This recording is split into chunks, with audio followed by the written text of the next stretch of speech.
Lecture 7, Globalization, Concept, History, Dimensions, and Impact. Globalization refers to the increasing interconnectedness and interdependence of the world's economies, cultures, technologies, and political systems. It signifies a historical process where national boundaries are becoming increasingly porous to the flow of goods, capital, services, information, people, and ideas. Though commonly associated with the post-1990 era, the roots of globalization can be traced to earlier periods. Ancient trade routes like the Silk Road and the Trans-Saharan trade networks fostered early global exchanges. The Age of Discovery, 15th-17th centuries, linked continents through colonial trade empires, but it was the Industrial Revolution that truly accelerated global integration by enhancing production, transportation, and communication capacities. The modern phase of globalization began in the late 20th century, particularly after the collapse of the Soviet Union, 1991, and the ideological dominance of capitalism and liberal democracy. This coincided with the rise of neoliberal economic policies, championed by institutions like the World Bank, IMF, and WTO, advocating free market reforms, deregulation, and privatization. Countries across the global south were pushed to liberalize their economies under the Structural Adjustment Programs, SAPs, in the 1980s and 1990s. India's own globalization began in earnest after the 1991 economic crisis, when it adopted liberalization, privatization, and globalization (LPG) reforms, opening up its economy to foreign trade and investment. Globalization operates through multiple dimensions. The economic dimension includes free trade agreements, movement of capital, outsourcing, and the rise of multinational corporations (MNCs) that operate across borders. The technological dimension is reflected in the global spread of internet, digital platforms, and innovation, making communication and data exchange instantaneous and borderless. The cultural dimension involves the global circulation of media, fashion, food, language, and lifestyle, often leading to cultural hybridization but also concerns about cultural homogenization or Western dominance. The political dimension includes international institutions, UN, WTO, IMF, World Bank global governance, and international treaties on climate change, terrorism, and human rights. The ecological dimension includes transboundary environmental issues like global warming, deforestation, and biodiversity loss, all of which require collective global action. While globalization has brought immense benefits such as economic growth, innovation, access to information, cross-cultural exchange, and poverty reduction in certain areas, it has also triggered significant challenges. One of the most pressing criticisms is that globalization deepens inequality, both between and within nations. Rich countries and elite classes have disproportionately benefited from global markets, while poor communities face job losses, wage suppression, and dislocation. Deindustrialization in certain sectors due to cheap imports, especially in developing countries, has hurt local enterprises. Globalization has also led to environmental degradation, unsustainable resource use, and increased carbon emissions due to global supply chains. Another major concern is the erosion of national sovereignty. Decisions made by global corporations or international institutions often override the interests or autonomy of national governments, especially in the global south. Cultural identity is also at risk, as traditional values and local languages are sometimes eclipsed by dominant global cultures promoted through media and advertising. The rise of digital globalization further complicates this with data colonialism, surveillance capitalism, and algorithmic control by a few global tech giants. The backlash against globalization has emerged in various forms: populism, economic nationalism, protectionist policies, and the rise of anti-globalization movements. The 2008 global financial crisis, the COVID-19 pandemic, and growing geopolitical rivalries, like US-China tensions, have forced countries to re-evaluate excessive dependence on global supply chains.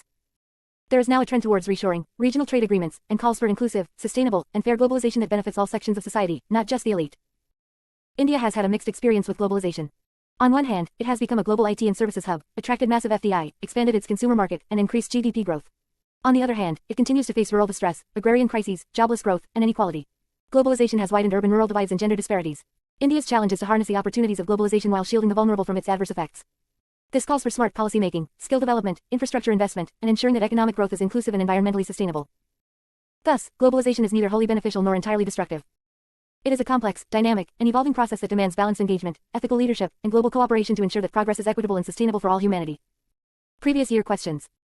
What is globalization and how has it impacted India's economy? CAS 2018. Answer: globalization refers to increased global integration of economies, technologies, and cultures. In India, it led to FDI inflows, growth in IT and services, expanded trade, but also widened inequality and rural distress. Discuss the socio-cultural impact of globalization on developing countries. CAS 2021. Answer: globalization has led to cultural exchange, increased awareness, and cosmopolitanism, but also cultural homogenization, loss of indigenous traditions, and dominance of Western consumer culture in developing nations. What were the effects of liberalization and globalization on India's employment structure? CAS 2019. Answer: while high-skilled jobs in IT and services increased, the informal sector expanded, and traditional manufacturing jobs declined, leading to a jobless growth scenario and increased informalization of employment. Let me know which topic you'd like next: Cold War, Indian economy, geography of India, post-independence India, or any other. You're building mastery one lecture at a time. You said, communism, ChatGPT said. Lecture 8, Communism, Origins, Philosophy, Global Evolution, and Impact. Communism is a political and economic ideology that seeks the establishment of a classless, stateless society in which the means of production are collectively owned. It evolved as a critique of capitalism and industrial inequality, aiming to abolish private property, eliminate class divisions, and create an egalitarian social order. The roots of modern communism lie in the 19th century writings of Karl Marx and Friedrich Engels, particularly in the Communist Manifesto 1848 and Das Kapital. Marx argued that history is a series of class struggles, and under capitalism, the bourgeoisie, owners of capital, exploit the proletariat working class. He predicted that this exploitation would eventually provoke a proletarian revolution, leading to the overthrow of capitalism and the rise of socialism, which would eventually evolve into full communism, a stateless and classless utopia. While Marx envisioned communism as an inevitable historical outcome, the actual implementation of communism in the 20th century diverged significantly from his theories. The first major communist revolution occurred in Russia in 1917, when the Bolsheviks, led by Vladimir Lenin, overthrew the provisional government and established the first socialist state. Lenin adapted Marxist ideas to Russian conditions, giving rise to Marxism-Leninism, which emphasized a vanguard party to lead the revolution on behalf of the proletariat. The Soviet Union, formed in 1922, became the prototype for communist regimes. Under Joseph Stalin, the USSR became a centralized, authoritarian state with a command economy, marked by rapid industrialization, collectivized agriculture, suppression of dissent, and mass purges. Following World War II, communism spread across Eastern Europe, China, Korea, Vietnam, and later parts of Africa and Latin America. The most significant communist revolution after Russia was in China, 1949, where Mao Zedong led the Chinese Communist Party, CCP, to victory against the nationalists. Mao's communism incorporated agrarian peasant movements, mass mobilization, and ideological purges like the Cultural Revolution, 1966-76, and the disastrous Great Leap Forward, 1958-62, which caused famine and death on a massive scale. In countries like Cuba, North Korea, and Vietnam, communism took root with varying degrees of authoritarianism and state control. The Cold War, 1945-1991, was fundamentally a geopolitical and ideological contest between capitalist Western powers, led by the United States, and communist Eastern Bloc nations, led by the Soviet Union. The world was divided into two ideological camps, resulting in proxy wars: Korea, Vietnam, Afghanistan, arms races, and mutual suspicion. Communism during this period often came to be associated with authoritarian rule, censorship, absence of political freedoms, and centralized economic planning. Despite achieving initial successes in industrialization and social welfare, many communist states faced stagnation, inefficiency, and public discontent. The collapse of the Soviet Union in 1991 marked the decline of classical communism as a global political force. Eastern European states transitioned to democracy and market economies. China, while retaining one-party rule under the CCP, shifted to a form of state capitalism after the economic reforms of Deng Xiaoping, opening its economy while maintaining tight political control. Today, few countries officially follow communism, such as North Korea, Cuba, Vietnam, and China in a hybrid form, but the global influence of communism has greatly diminished. In India, communism emerged in the 1920s through the Communist Party of India, CPI, inspired by the Russian Revolution. The party played a role in anti-colonial struggles and later in trade unionism and agrarian movements. After independence, the communist movement split into CPI and CPI-M over ideological differences, with CPI-M taking a more radical Marxist-Leninist line. Communist parties have formed governments in states like Kerala, West Bengal, and Tripura, with Kerala notably pioneering land reforms and people's planning. However, electoral influence has declined in recent years due to fragmentation, ideological rigidity, and changing political landscapes. A more radical strand, Naxalism, emerged in the late 1960s, advocating armed revolution against the state, particularly in tribal and rural areas. While Naxalism addressed real issues like landlessness and exploitation, it has also led to prolonged insurgency and violence, and remains a challenge to internal security. Communism's impact on the world has been profound. It reshaped global politics, prompted welfare reforms in capitalist societies to counter leftist appeal, and forced a rethinking of development models. It also contributed to the formation of the non-aligned movement, supported anti-colonial struggles, and influenced socialist policy-making globally. However, its failures, economic inefficiencies, authoritarian governance, human rights abuses, and collapse of credibility have led many nations to abandon or reform communist structures. Despite this, communist ideology continues to influence political thought, trade unionism, peasant activism, and critiques of global capitalism, especially amid growing inequality and climate crises. Previous year questions. What were the key features of communism as implemented in the Soviet Union under Stalin? CAS 2020 answer: centralized planning, collectivized agriculture, rapid industrialization, authoritarian governance, suppression of dissent, and use of secret police and propaganda. Discuss the impact of the Cold War on the spread of communism. CAS 2021 answer: the Cold War led to the spread of communism in Eastern Europe, Asia, and parts of Latin America and Africa through proxy wars, ideological propaganda, and support for leftist movements. What role did communist movements play in India's political development post-independence? CAS 2018 answer: communists contributed to land reforms, labor rights, and social justice, formed elected governments in states like Kerala and West Bengal, but also led to insurgency through Naxalism in some regions. Let me know the next topic you want: Cold War, post-independence India, constitutional development, or another theme from history, polity, economy, or geography. I'm building your full preparation set, step by step. You said, capitalism, ChatGPT said. Here is your deep dive lecture on capitalism, structured in a dense, high. Lecture 9, Capitalism, Ideology, Evolution, Practice, and Global Impact. Capitalism is an economic system based on private ownership of the means of production, where economic decisions regarding investment, production, distribution, and pricing are primarily driven by market forces and profit motives rather than state control. It emphasizes the sanctity of private property, voluntary exchange, free markets, and competition. The fundamental principles of capitalism include individual economic freedom, profit orientation, consumer choice, minimal state interference, laissez-faire, and market-based allocation of resources. The ideological roots of capitalism lie in the classical liberal economic theories of Adam Smith, whose seminal work The Wealth of Nations 1776 advocated the invisible hand of the market as the most efficient mechanism for economic coordination and wealth generation. Historically, early forms of capitalism began to emerge during the Renaissance and early modern period, 15th-17th centuries, with the growth of trade, banking, and mercantilist policies of European colonial empires. However, modern industrial capitalism truly took shape during the Industrial Revolution, mid-18th to 19th century, when technological innovations, factory systems, and urbanization drastically altered production and consumption patterns. The rise of capitalist bourgeoisie replaced feudal economic structures and created new social hierarchies. Capitalism expanded through imperialism and colonialism, where colonies served both as sources of raw materials and as markets for manufactured goods, reinforcing the global dominance of capitalist powers like Britain, France, and later the United States. The laissez-faire capitalism of the 19th century gave way to regulated capitalism in the 20th century after the Great Depression of 1929, which exposed the volatility and inequalities of unregulated markets. Influenced by John Maynard Keynes, governments began intervening in economies through public spending, welfare measures, and monetary regulation, giving rise to mixed economies. Post-World War II, capitalist economies in the West adopted a welfare state model, combining free markets with public education, healthcare, and unemployment insurance to ensure social stability and counter the appeal of communism. This period saw unprecedented growth, particularly in the United States, Western Europe, and Japan, solidifying capitalism's global hegemony. The late 20th century witnessed a renewed wave of neoliberal capitalism, promoted by leaders like Ronald Reagan and Margaret Thatcher, and supported by global institutions like the IMF, World Bank, and WTO. This phase emphasized deregulation, privatization, trade liberalization, and reduced state intervention, under the belief that free markets would ensure efficiency and innovation. The fall of the Soviet Union in 1991 and the subsequent global shift toward liberalization marked a near-universal adoption of capitalist principles. Even China, under Deng Xiaoping's reforms, adopted market socialism, integrating capitalist mechanisms into a one-party state framework. Capitalism has undeniably fostered technological advancement, global trade, economic dynamism, and wealth creation, but it has also drawn serious criticisms. Critics highlight how capitalism promotes inequality, consumerism, labor exploitation, and ecological degradation. It is accused of commodifying every aspect of life, including education, healthcare, and even nature. The system often creates boom and bust cycles, as seen in the 2008 global financial crisis, which triggered mass unemployment, foreclosures, and economic distress worldwide due to reckless financial speculation and weak regulatory oversight. Capitalism is also linked to the erosion of traditional communities, alienation of labor, and the increasing influence of corporate power over democratic institutions and policy making, often referred to as crony capitalism. In the Indian context, capitalism began to take root during colonial times through British economic policies that created a class of Indian capitalists and a dependency on global markets. However, post-independence India adopted a socialist-inspired mixed economy, with state-led planning and public sector dominance. It was only after the 1991 economic reforms that India transitioned decisively towards capitalism, embracing liberalization, privatization, and globalization (LPG). After the 1991 economic reforms that India transitioned decisively towards capitalism, embracing liberalization, privatization, and globalization (LPG). Since then, India has emerged as one of the fastest-growing capitalist economies, attracting foreign investment, nurturing entrepreneurship, and integrating into global value chains.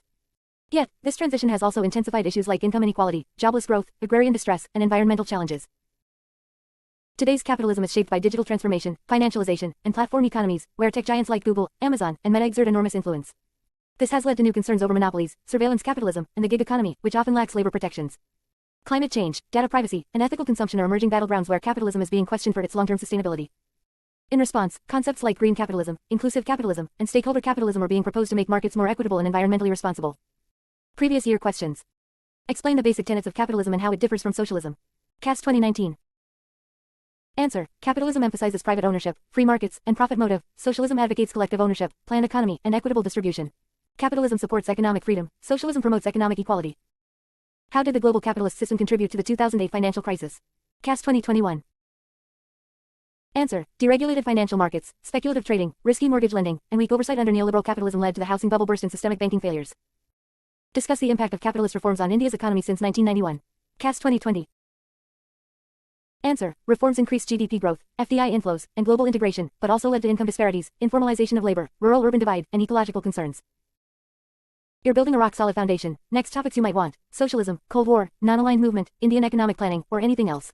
Let me know and I'll continue building your preparation series. Lecture 10. Socialism, Forms, Evolution, and Societal Impact. Socialism is a political and economic ideology that advocates for collective ownership of the means of production, equitable distribution of wealth, and prioritization of social welfare over private profit. It emerged a counter-ideology to capitalism, seeking to eliminate exploitation, inequality, and class hierarchy by replacing the profit-driven market system with a system where production and distribution are geared toward meeting human needs. Socialism, unlike communism, does not necessarily demand the abolition of the state or all private property but emphasizes democratic control of the economy, redistribution of resources, and universal access to basic services like healthcare, education, and employment. Socialism, unlike communism, does not necessarily demand the abolition of the state or all private property but emphasizes democratic control of the economy, redistribution of resources, and universal access to basic services like healthcare, education, and employment.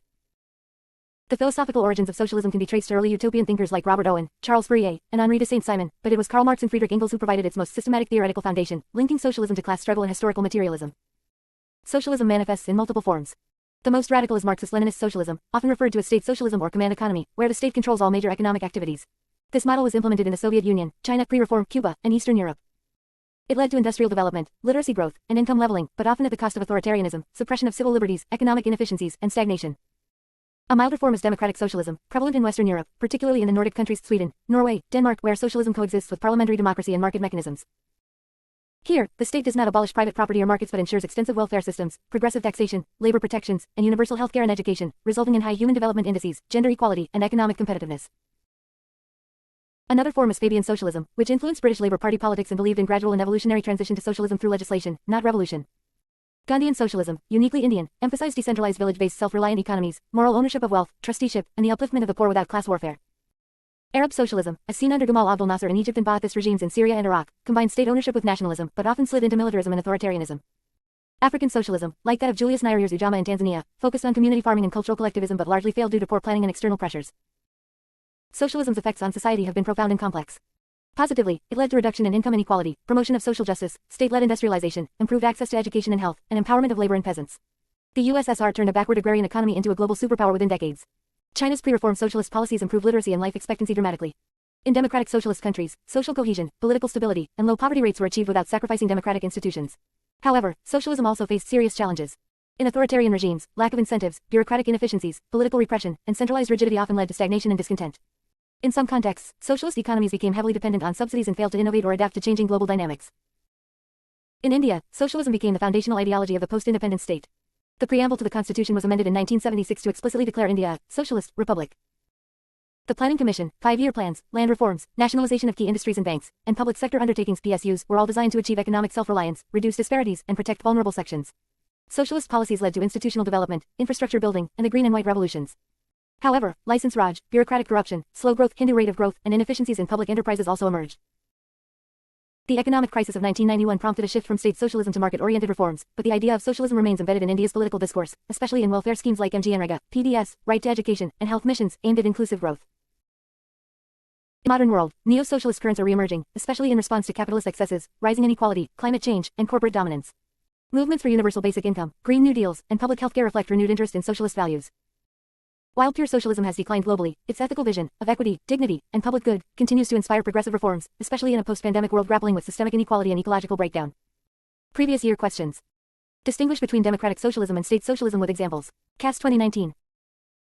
Answer. Democratic socialism, e.g., Nordic countries coexist with democracy and markets, focusing on welfare and equity. State socialism, e.g., USSR, involves complete state control over the economy and often limits political freedoms. How did socialism shape post-independence economic planning in India? CAS 2020. Answer. Socialism influenced 5-year plans, land reforms, PSUs, and bank nationalization, aiming at self-reliance, equity, and poverty alleviation, though inefficiencies and low growth also resulted. What are the major criticisms of socialism as an economic system? CAS 2017. Answer. Lack of innovation, inefficiency, excessive bureaucracy, curbed individual freedoms in authoritarian systems, and economic stagnation due to lack of competition and incentives. Ready for the next power-packed lecture. Topics like Cold War, Indian economic planning, non-aligned movement, modern political ideologies, Indian constitution development, or any other are lined up. Just say the word. You said.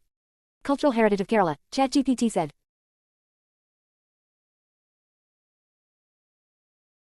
Lecture 11, Cultural Heritage of Kerala, An Eternal Legacy of Diversity, Synthesis, and Identity. The cultural heritage of Kerala is a magnificent tapestry woven through centuries of dynamic interaction between indigenous Dravidian roots, classical Sanskritic traditions, maritime exchanges, and diverse religious influences. Known as God's own country, Kerala's cultural identity is both deeply rooted and cosmopolitan, shaped by its geography, historical openness to trade, social reform, and spiritual pluralism. The state's backwaters, temples, mosques, churches, festivals, dances, martial arts, literature, and performing arts are more than aesthetic expressions, they are living embodiments of Kerala's composite civilizational ethos. Kerala's cultural foundation lies in ancient Dravidian civilization, with strong ties to Sangam literature and Tamilakam. The Cheras, who ruled Kerala in the early historic period, patronized Sanskrit learning, Tamil poetry, and maritime trade. The region was known as a gateway to the east, welcoming Greeks, Romans, Arabs, Chinese, and Jews through flourishing ports like Muziris Muchiri. This engagement contributed to an enduring tradition of cultural receptivity. The arrival of St. Thomas the Apostle 52 CE marked the early Christian presence, while Jewish settlements, and later Islamic and Portuguese colonial cultural elements, enriched Kerala's pluralistic character. Temple architecture and ritual arts are central to Kerala's traditional cultural landscape. Temples like Sri Padmanabhaswamy Temple, Tiruvananthapuram, Guruvayur. Temples like Sri Padmanabhaswamy Temple, Tiruvananthapuram, Guruvayur, and Vadakunathan Thrissur showcase the distinct Kerala style of temple architecture, characterized by sloped roofs, Chattambalam, and murals. Ritual art forms like Theyyam, Thira, Kudiyattam, UNESCO-recognized Kathakali, Odinthalal, Chakyar Kuthu, and Mohiniyattam reflect aesthetic precision, moral storytelling, and spiritual symbolism. Kudiyattam, the world's oldest existing Sanskrit theatre, evolved in temple precincts as an offering to gods, while Kathakali, a 17th-century classical dance drama, combines dance, drama, music, and elaborate facial expressions Navarasas to narrate epic tales from the Ramayana and Mahabharata. Mohiniyattam, the feminine counterpart, is known for its graceful lasya, evoking Shaktak Devi traditions. Kerala's cultural uniqueness is also expressed through its folk arts rooted in tribal and agrarian communities. Theyam, a ritual performance in North Malabar, represents ancestral spirits or heroic deities, involving vibrant costumes, trance-like possession, and deep spiritual significance. Apana, a traditional Muslim wedding dance, Marjam Kali Christian, and Duff Muddu reflect religious cultural synthesis. The martial art form Kalaripayattu, often considered the mother of all martial arts, is both a combat discipline and spiritual regimen, influencing even ancient Chinese martial traditions via Bodhidharma. Kerala's literary heritage bridges classical Sanskrit and regional Malayalam traditions. The Adhyatma Ramayanam by Thunchath Ejuthajan, regarded as the father of Malayalam literature, and Krishnagatha by Charasari Namboothiri are landmarks of Bhakti-inspired poetry. The modern Renaissance in literature, spearheaded by writers like Kumaran Asan, Valathil Narayana Menon, Alor, Vaikom Muhammad Bashir, the Kazi Sivasankara Pillai, and O.V. Vijayan, reflect Kerala's evolving socio-political consciousness, progressive reform movements, and empathy for the marginalized. Kerala's cultural reform movements form a major pillar of its intangible heritage. Reformers like Sri Narayana Guru, Chattambi Swamikal, Iyengali, and Vakkamulavi challenged caste oppression and religious dogma, laying the moral foundation of modern Kerala society based on equality, rationalism, and spiritual humanism. The idea of one caste, one religion, one God for man reflects Kerala's unique blend of spirituality and social justice. The temple entry movement, literacy campaigns, and the rise of communist movements rooted in class equality and anti-feudalism also shaped the state's cultural outlook. Festivals in Kerala transcend religious boundaries and are vital cultural expressions. Onam, the state festival, celebrates agrarian prosperity, the legendary King Mahabali, and is symbolized by Pookalam, floral carpets, Valampali, snake boat races, Pulikali, and the Onasadya feast. Vishu, Thrissur Puram, Eid, Christmas, and Atukal Pongala, women's only ritual offering, show the diversity of celebration rooted in community participation, devotion, and art. Kerala's culture also adapts to modernity, as seen in its award-winning cinema, new wave movement media, and popular literature, yet without losing touch with its folk and classical ethos. In the global cultural arena, Kerala has carved a unique place through UNESCO recognition for Kudiyattam, ramen, and traditional mural paintings, as well as its heritage villages, spice cuisine, and Ayurveda, which combine medicinal science with spiritual wellness. Cultural festivals like the International Film Festival of Kerala IFFK and the Biennale at Kochi project Kerala's artistic dynamism to the world stage. Previous year questions. Describe the contribution of temple arts and ritual traditions to the cultural identity of Kerala.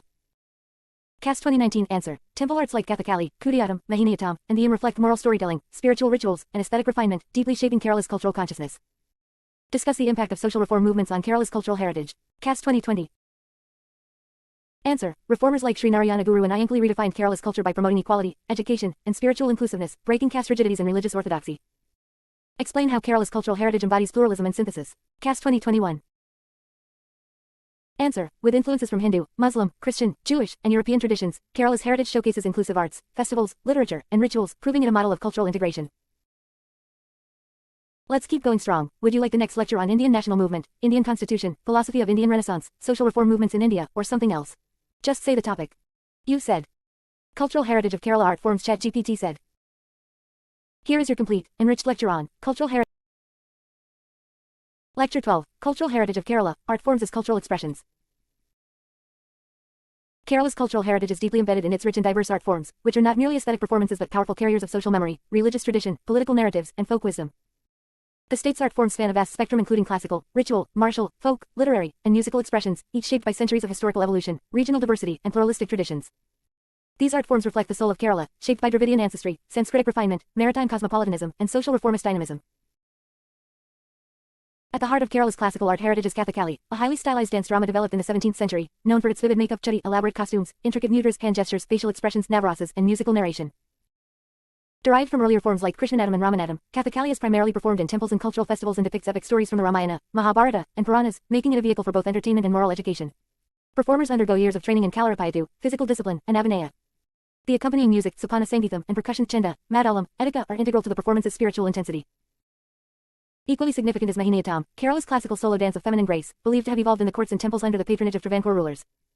With slow, sinuous movements, lasya, subtle expressions, and lyrical music in Manipravalam, Malayalam Sanskrit, it embodies the feminine power of enchantment Mohini. It draws from Bharatanatyam, Natya Shastra, and Vaishnava devotional themes, portraying the dancer as the embodiment of divine love and beauty. Kudiyattam, Kerala's ancient Sanskrit theatre and the only surviving form of Chakyar Kuthu tradition, is recognized by UNESCO as an intangible cultural heritage of humanity. Performed traditionally inside Kuthambalam's temple theatres, it requires a highly trained Chakyar performer and follows a rigorous scriptural structure with profound literary and spiritual content. Among Kerala's ritualistic and folk art forms, Theyam stands out as a powerful spiritual performance from North Malabar. The performer, after elaborate transformation through costume and facial painting, embodies deities, ancestors, or local heroes, believed to speak divine truths during possession. It serves as a medium of community identity, social justice, and collective memory, often performed in sacred groves kavus rather than temples. Closely related is Thira, performed during temple festivals with vigorous drum rhythms and vivid deity impersonations. Padayani, a ritual art of central Kerala, is performed in temples dedicated to goddess Bhadrakali, featuring massive effigies, vibrant dances, folk songs, and themes of mythological retribution and fertility. Odanthalal, created by Kanchan Nambiar as a satire on social injustice and Brahmanical orthodoxy, is a solo performance combining dance, storytelling, and humor. It played a major role in literary democratization by making classical themes accessible to the common people in Malayalam. Chakyar Kuthu, another solo performance found in temples, involves humorous monologues, epic storytelling, and socio-political commentary, often improvised. These forms collectively highlight. Among Kerala's ritualistic and folk art forms, Diyam stands out as a powerful spiritual performance from North Malabar. The performer, after elaborate transformation through costume and facial painting, embodies deities, ancestors, or local heroes, believed to speak divine truths during possession. It serves as a medium of community identity, social justice, and collective memory, often performed in sacred groves kavus rather than temples. Closely related is Thira, performed during temple festivals with vigorous drum rhythms and vivid deity impersonations. Padayani, a ritual art of central Kerala, is performed in temples dedicated to goddess Bhadrakali, featuring massive effigies, vibrant dances, folk songs, and themes of mythological retribution and fertility. Odin Thullal, created by Kunchan Nambiar as a satire on social injustice and Brahmanical orthodoxy, is a solo performance combining dance, storytelling, and humor. It played a major role in literary democratization by making classical themes accessible to the common people in Malayalam. Chakyar Kuthu, another solo performance found in temples, involves humorous monologues, epic storytelling, and socio-political commentary, often improvised. These forms collectively highlight Kerala's tradition of freedom of expression and resistance through performance.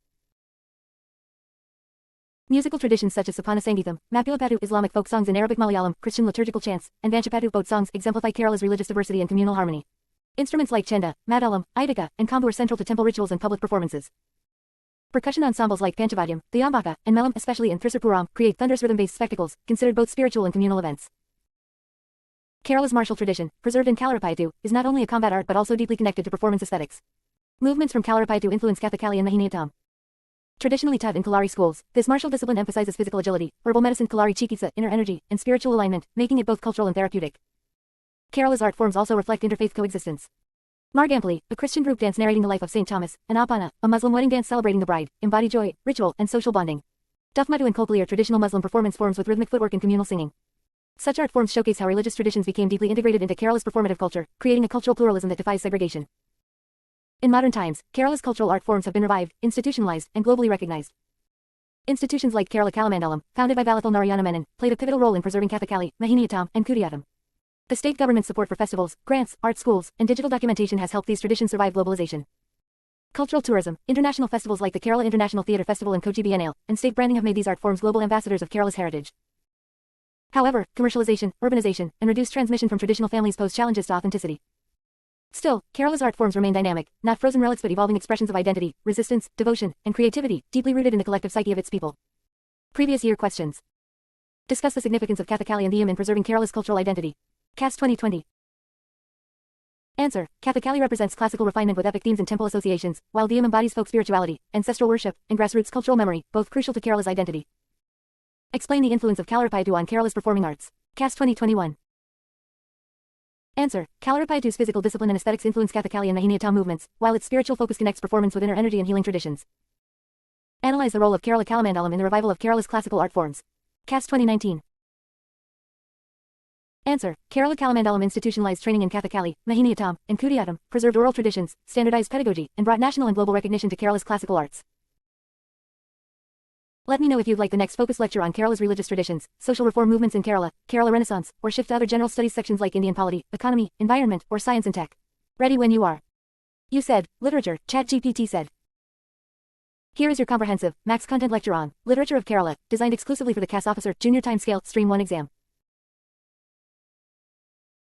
Lecture 13, Literature of Kerala, a mirror of its social, spiritual, and political evolution. Lecture 13, Literature of Kerala, a mirror of its social, spiritual, and political evolution. The literature of Kerala is not just an artistic endeavor but a powerful reflection of the state's spiritual traditions, linguistic evolution, cultural synthesis, and social reformist legacy. Rooted initially in Tamil Sangam literature and later enriched by Sanskrit, Manipravalam, Arabic Malayalam, and European influences, the trajectory of Kerala's literary tradition charts the emergence of Malayalam as a classical language, the rise of Bhakti devotionalism, the rebellion of reformist voices, and the modernist wave of introspection and global engagement. Literature in Kerala, thus, is both chronicle and catalyst, chronicling cultural change and catalyzing social transformation. The early phase of Kerala's literary history is intertwined with Sangam literature, circa 300 BCE 300 CE, as the region of Kerala was once part of ancient Tamilakam.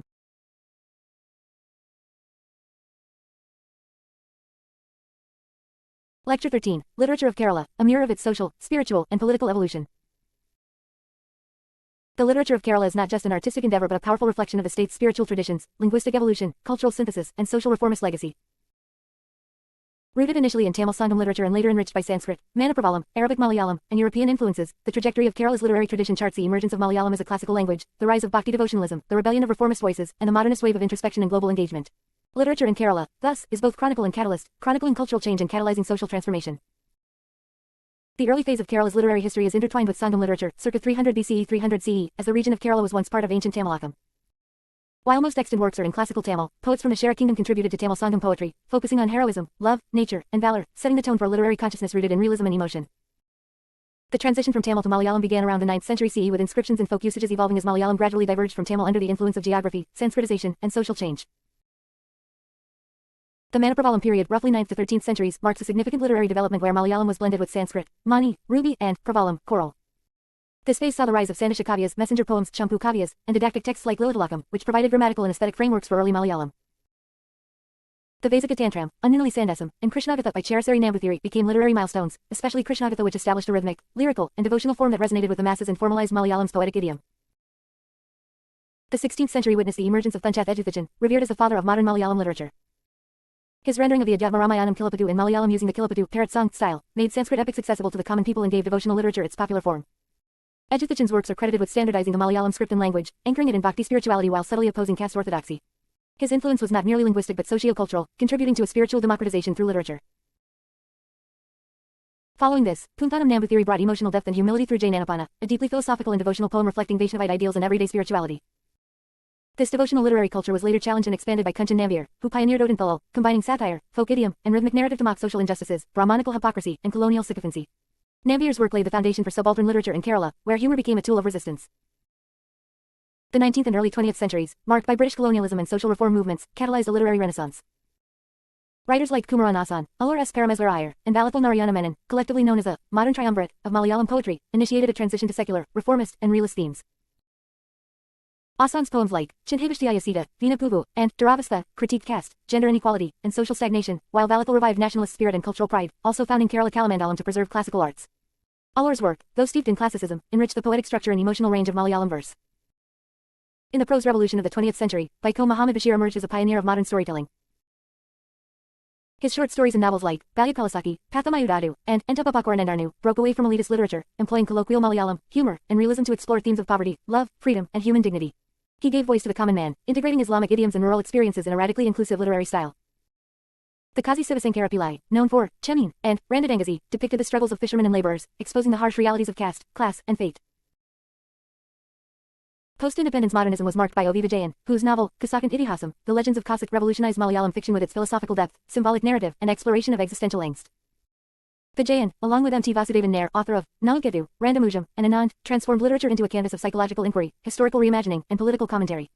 Their works reflect Kerala's transition from agrarian feudalism to postmodern urban realities. Kerala's literary culture also includes women's writing, Dalit literature, and tribal voices. Balamani Amma, Sugathakumari, and Kamala Suraya Madhavakuti opened new frontiers in female subjectivity, love, identity, and gender rebellion. Dalit writers like C.A. Appan, K.K. Kochu, and P. Savadasan revealed caste atrocities, reclaiming literary space for the oppressed. The post-2000 era sees digital literature, graphic storytelling, and diasporic narratives, but traditional literary values persist through institutions like Kerala Sahitya Akademi, DC Books, and local reading clubs that maintain a high literacy literature link. Previous year questions. Evaluate the role of Ejuthajan in the development of Malayalam language and literature. CAS 2019 answer. Ejuthajan's use of Kilapattu style in Adhyatma Ramayanam democratized Sanskrit epics, standardized Malayalam script, and embedded bhakti values, thus pioneering modern Malayalam literature. Examine how modern Malayalam literature reflected the socio-political changes in Kerala. Examine how modern Malayalam literature reflected the socio-political changes in Kerala society. CAS 2020 answer. Writers like Asan, Bashir, and Vijayan address themes of caste, colonialism, existentialism, and modernization, using literature as a mirror and medium of Kerala's transformation. Discuss the contribution of Vaiko Muhammad Bashir to Malayalam prose. CAS 2021. Answer. Bashir introduced realism, colloquialism, and humor into Malayalam prose, portraying the lives of the marginalized with empathy, making him a revolutionary voice in modern Indian literature. Ready to continue? Would you like the next lecture on Kerala Renaissance, Indian national movement, or want to dive into Indian polity, environment, or current affairs? Just name the topic. You said, sculpture, ChatGPT said. Here a complete lecture on. Lecture 14, Sculpture in Kerala, a tradition of sacred craft, symbolic power, and cultural identity. Kerala's sculptural heritage stands as a testament to the region's aesthetic refinement, spiritual devotion, and artisanal mastery, shaped by centuries of religious, dynastic, and cultural continuity.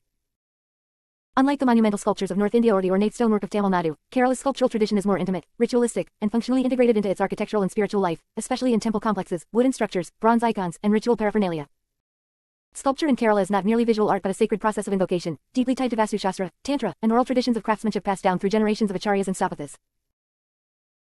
The origins of sculpture in Kerala are rooted in early Dravidian and Chera architectural influences, but its full expression matured during the medieval temple building era 8th-13th centuries CE. During this period, the Bhakti movement and tantric rituals gave rise to temples as sacred microcosms, with sculptural elements serving ritual, protective, symbolic, and narrative roles. Wood, laterite, granite, and Panchaloha 5-metal alloy became the primary media, with the choice of material governed by ritual purity, climate adaptability, and aesthetic goals. Kerala's humid climate led to a unique tradition of wooden sculpture, seen in the gables, ceilings, and brackets of temples and palaces, often depicting Puranic themes, mythological episodes, floral designs, and animal motifs. A defining characteristic of Kerala sculpture is its integration into temple architecture, especially in gopurams, gateways, sopanams, steps leading to sanctum, chudambalam, outer structures, and balicals, offering stones. The sopanam sculptures are adorned with figures.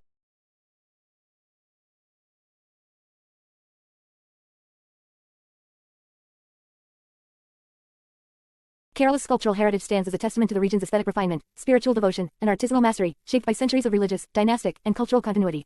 Unlike the monumental sculptures of North India or the ornate stonework of Tamil Nadu, Kerala's sculptural tradition is more intimate, ritualistic, and functionally integrated into its architectural and spiritual life, especially in temple complexes, wooden structures, bronze icons, and ritual paraphernalia.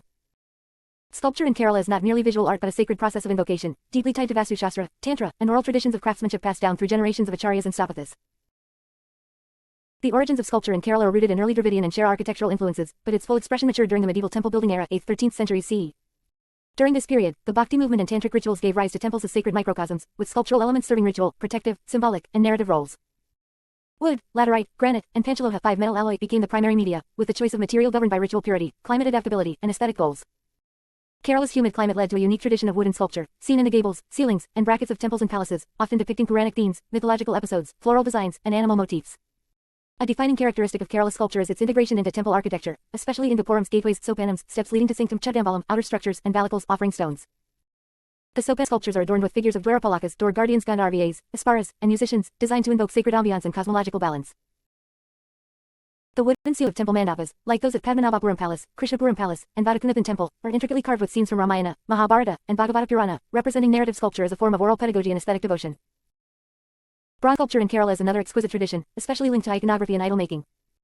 The craft of Panchaloha alloy of gold, silver, copper, iron, and lead idol making was perfected in Kerala under the guidance of traditional Vishwakarma craftsmen, following Agama Shastras.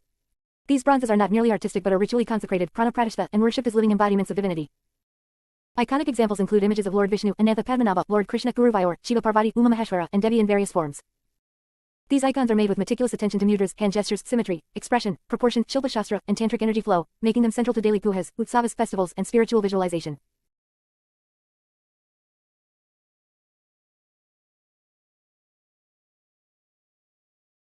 These icons are made with meticulous attention to mudras, hand gestures, symmetry, expression, proportion, Shilpa Shastra, and tantric energy flow, making them central to daily pujas, utsavas festivals, and spiritual visualization. Sculpture also played a role in Kerala's ritual and martial culture. Sacred groves, kavus, and open-air shrines often have stone and terracotta figurines of nagas, serpent deities, and folk deities, linked to agrarian fertility cults and ancestral worship. These sculptural forms are minimalist yet symbolically charged, reflecting tribal aesthetics and ecological spirituality. Additionally, hero stones, Birakal, commemorating warriors who died in battle, and memorial stones for chieftains or martyrs, offer insights into Kerala's early sculptural epigraphy and historical memory. One of the most significant contributions of Kerala sculpture is its wooden temple architecture, often considered a living museum of sculpture. Gajaprathistha, Simaprathistha, and Vyali figures decorate temple entrances, while ceiling panels, rafter ends, and brackets feature dancers, deities, birds, elephants, and abstract designs. These are seen not just in temples but also in traditional Malukedu houses, Uttupura's temple dining halls, and Kuthambalam's temple theaters.